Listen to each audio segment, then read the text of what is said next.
Alright, so I've got this Victa Model 8 here. I think it was 1960 or 1961 era. It's not their first 10 years, but still the same sort of style, you know, toe cutter style. The seems to have good compression. I've just checked the spark. There seems to be a spark there. The only thing is,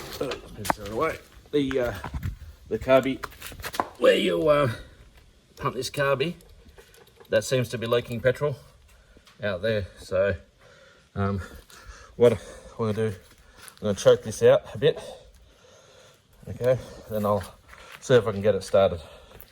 And then, but I might have to pull that carby apart because it's leaking all the petrol everywhere. So you can see I've got just this whole bit of rope with an old handlebar attached to be able to start it. But I won't be able to obviously do it while I'm trying to do the camera.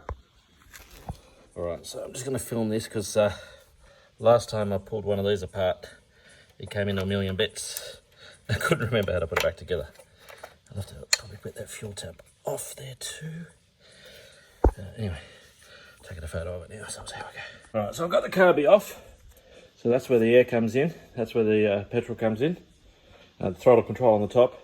It's my understanding, I don't know how anything out of these work other than I think they just spray a bit of petrol into where the spark plug is and they'll push the piston. But I don't know what this bits and bobs is, but it's definitely leaking out of this. This is the bit where you prime it. And that's definitely where the petrol was leaking. So I've got to have a look inside that and see why. So we can zoom in. That's the spot the petrol's leaking out of. But I'll open up this bottom here and then just give the internals a bit of a clean out. So I think I see where the problem is.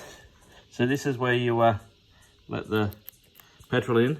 That has somehow perished. So that's where all the petrol's leaking because it can't make a good seal in there. So as you start to prime the carby, petrol will go in here, but there's no way that it will seal. So yeah, now I might have to resort to, I don't have a fix for this, so I'll have to resort to try and getting a piece.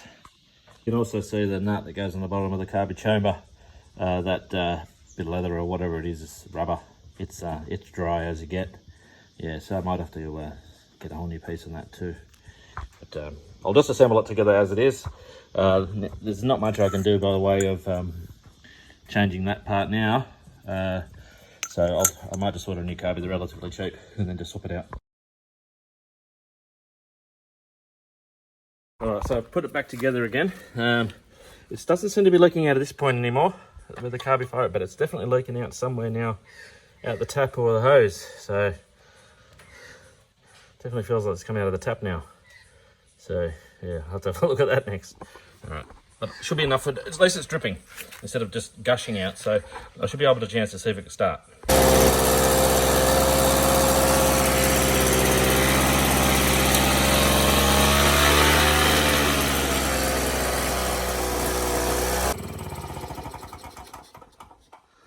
Alright, so we got it to work at least. The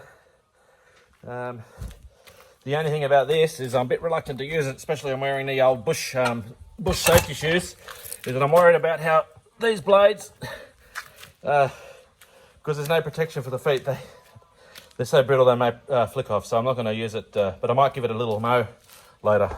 Alright, anyway, that's at least running now.